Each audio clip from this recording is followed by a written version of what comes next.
Sir. Brother Lee, I actually had a question for you with regards to separation during uncleanliness. Because I see our sisters, like I see them going back and forth about this a lot. And I just wanted to ask if you could give us an idea of what that looks like in your household and, you know, maybe some things to look out for and things of that nature. Yeah, when we're dealing with that, there are many types. There's the uncleanliness of a woman being on a menstrual cycle. Anyone that's a male that is dealing with a female that is one of our men, or a man that is of the strangers that walks in the Most High's law, statutes, judgments, precepts. When your wife or your girlfriend, and if you're laying down with the woman, she is your wife biblically, and you have responsibilities to her financially and otherwise. If she's on a menstrual cycle, you're not to touch her. Simple as that. And the woman, if you are on your menstrual cycle, you're not to have any sexual relations at all with your husband. It is not to be done, for she is unclean. That also goes for, and you can read this in Leviticus, that also goes for the woman after she has had a man child or a woman child. There's a period of time by which she is unclean, and you are not to take part in any sexual relations of any kind during that separation period. Once again, as we deal with the Most High's law, statutes, judgments, and precepts, it comes down to discipline. And with that, we know good and well in the days of old that a man may have had 1, 2, or 3 wives. The secondary wives were known as concubines. That way, when that eliminates the fact that when a man is married to a woman, we're told and we're taught that the one man, one woman doctrine, which is a Christian doctrine, we were taught this. However, if we were to maneuver in that space, there's no way that we're going to multiply in the vast numbers that we are blessed to do and ordained to do. There will always be more women upon the earth than there will be men. That is just the way things are.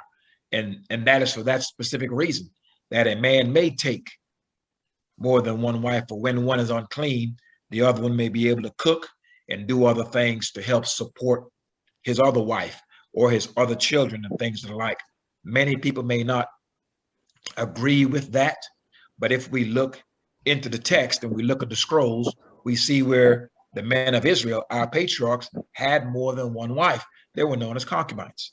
That way, a man is not tempted to do something crazy like to lay with his wife during a menstrual cycle. He may have 1 or 2 wives. However, if he does, he is to deal equitably with all 3 of them, i.e., their finances, the protection, etc. So these are some of the things that we must keep in mind. And if we're doing that, if we were to go to the one man, one wife doctrine, then there will be many women who will never know a man. And based on the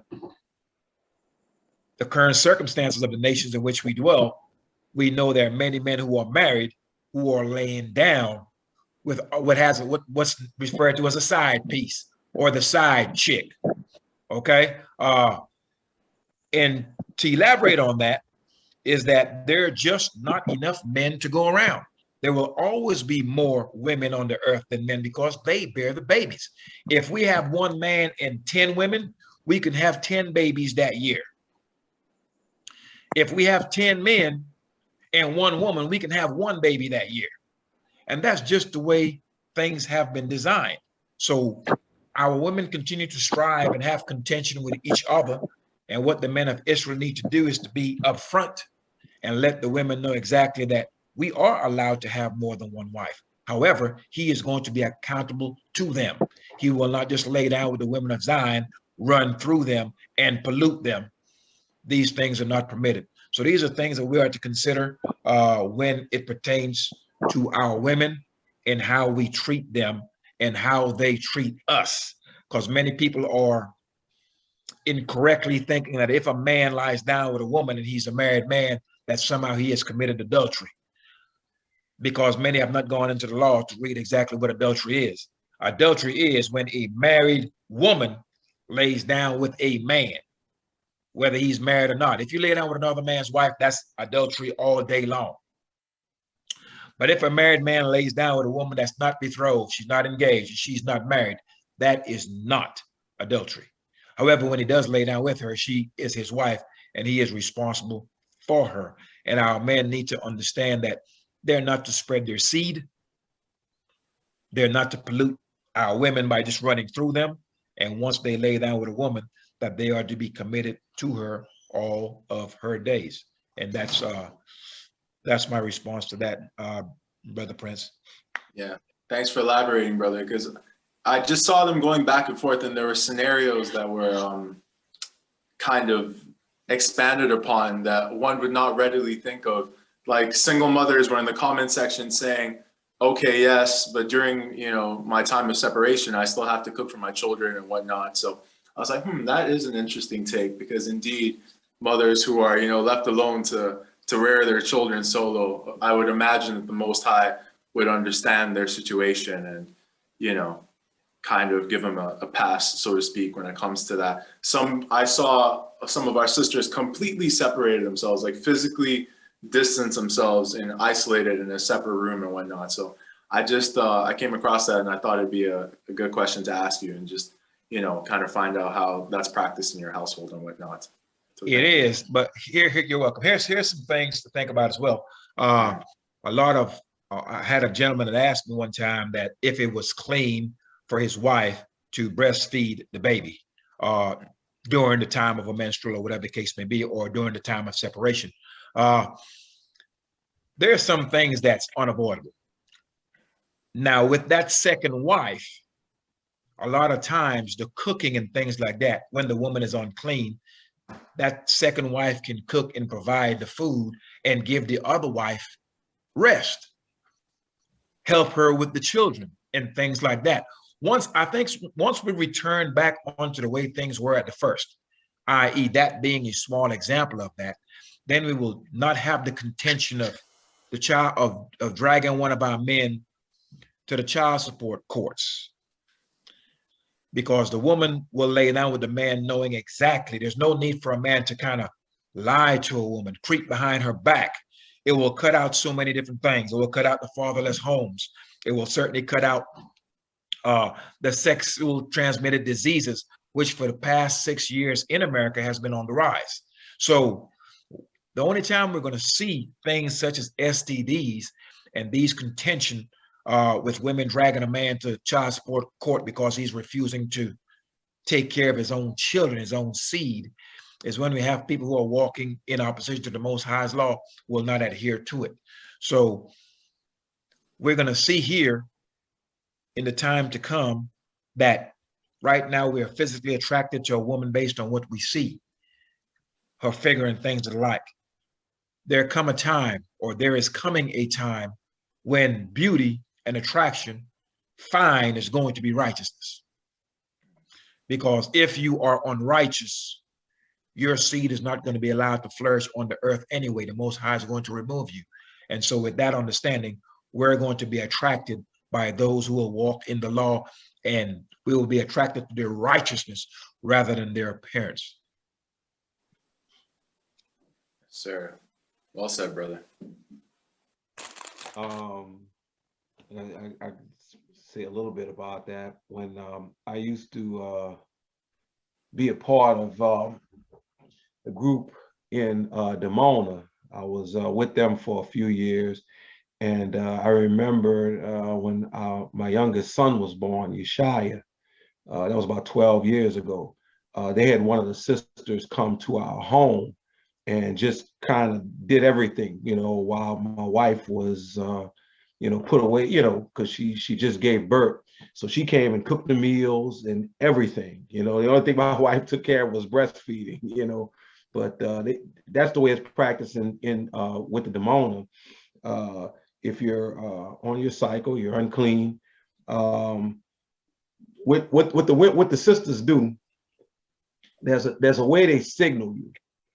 You know, if they're on their menstrual, they tend to carry a towel with them when they go around, because if they sit on a seat, they're gonna put the towel over the seat, sit on the seat. If you approach them, what they'll do is touch their lips. That will let you know that, hey, oh, she's on her cycle, you know. So that was a form of separation. There are many things that you can do to practice that. While we can't practice it completely, I mean, like, you know, you might not have a separate home where you have for your second wife or third wife or what have you, but there are ways that could be certainly done. But that was a good question that you had. Yeah, I just wanted to just touch base on that. Thank you so much Yeah, for that absolutely. insight. Please carry on, brother. Yeah. No, I was just saying with the curses in Deuteronomy, it's clear that we're under the curses. But again, when we turn to Yah, with everything we have, not holding back, being honest, the curses, I'm telling you, it seems as if they just go away. Now, I know that they don't go away completely. Like my brother said, we're still the tail and we're not the head. But certainly, you'll be able to move about without any problem. I mean, I'm here in New Orleans, and it's in America, and this is a pretty rotten place, like most places in America. But I operate with complete autonomy. Nobody bothers me.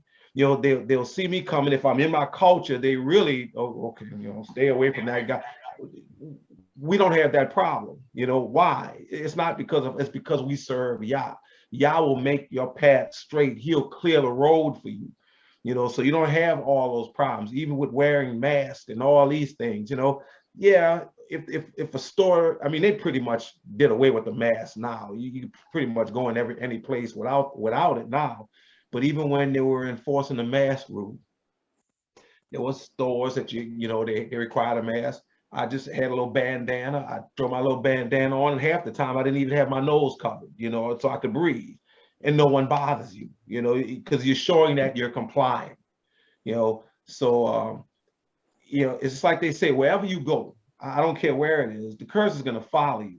And like Brother Dawid said, he says he encourages people, hey, you want to come out here, but you got to keep the law. Well, that's first and foremost, because I don't care where you go. If you're not keeping the law, destruction is waiting around the corner for you. I tell people the only way you can guarantee have protection is if you are abiding in the laws. If you are not, I don't care who I don't care who you think you are, it's going to affect you. It's going to hit you. So, you're not safe. So if it's peace you're looking for, go to the Most High, keep his laws, because that's the only way you're going to find peace. That's the only way you're going to find peace. And it's going to be true peace. When Yah gives you something, there's no sorrow added to it.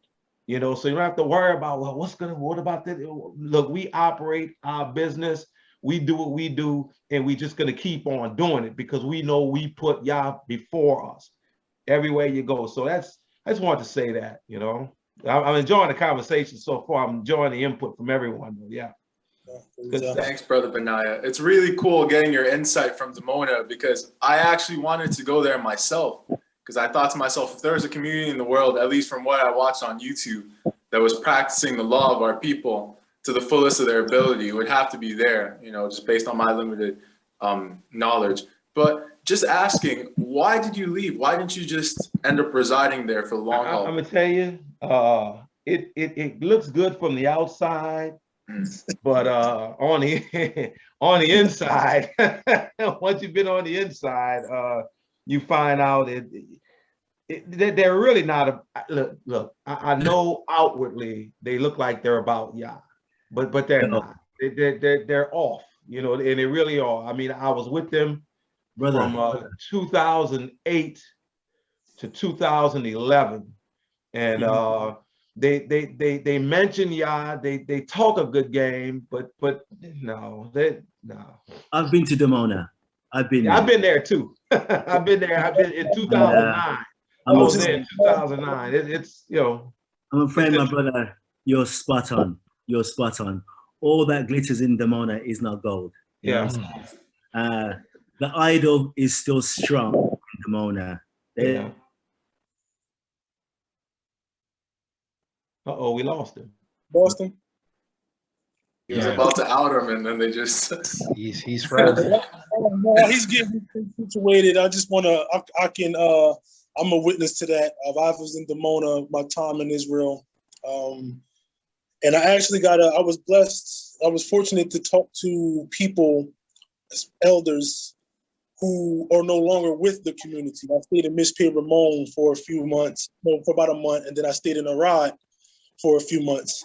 And that's where you get the real story about what's going on. Because people in Dimona are not going to tell you. Even on YouTube, you know, the people that in Dimona, they're not going to give you the full breakdown. But yeah, like you said, everything that glitters ain't gold, and you know, it makes it to the outside world. It seems like everything is running pretty smooth, but Dimona is basically at its lowest point that it's been in over the 50 years that it's been there. Mostly everything that they had, they no longer have, as far as growing fields and things like that. Now they're actually starting to depend on the Ghana community. They have a community out there in Ghana that they're dependent on for resources and for income and things like that. Yeah, Dimona is pretty much broken down now, man. The leadership is basically ran it into the ground. And yeah, it's like I said, what you're seeing on YouTube and things like that is not the full story. Is Dimona the people still following the JC, I believe? No, they're in they pretty much, not pretty much, they worship Ben-Ami, the guy who the Most High, you know, led them, you know, back to the land or whatever. And it wasn't just him, it was other people too that they don't mention, you know, that's the thing, like unless you're on the inside looking, you know, you're an insider, you know some things that's been going on, you'll know there was multiple leaders that played a part in their return. It wasn't just Ben-Ami. He was the face of it, but there was also leaders that played a role in that. But they worship him, you know, to say the less. Anywhere you go in any one of them houses, you're going to have a picture of Ben-Ami on their wall, you know. Yeah, and even the people who have, like, on the outskirts and like they're in Arad, and even the people in Mispay, one thing they do, they all have in common, they still have that picture of Ben-Ami on their wall, you know, and they idolize him. So, yeah, that's the main idol that Brother Benaiah was talking about. Yeah, they refer to him as Abba Gadol, which is a great father, you know, and that's what they call him, Abba Gadol. And they now, if you would ask them, they'll tell you, man, we don't worship Ben-Ami. They're lying. They're like, no, they do. They give him far too much credit, much more credit than he deserves. And to me, that's worship. That's idolizing, you know, and that's what they do. But I don't want to speak badly about them because they, you know, some of the people, they're well intentioned, but it's just not it's not all it's cracked up to be. Gotcha.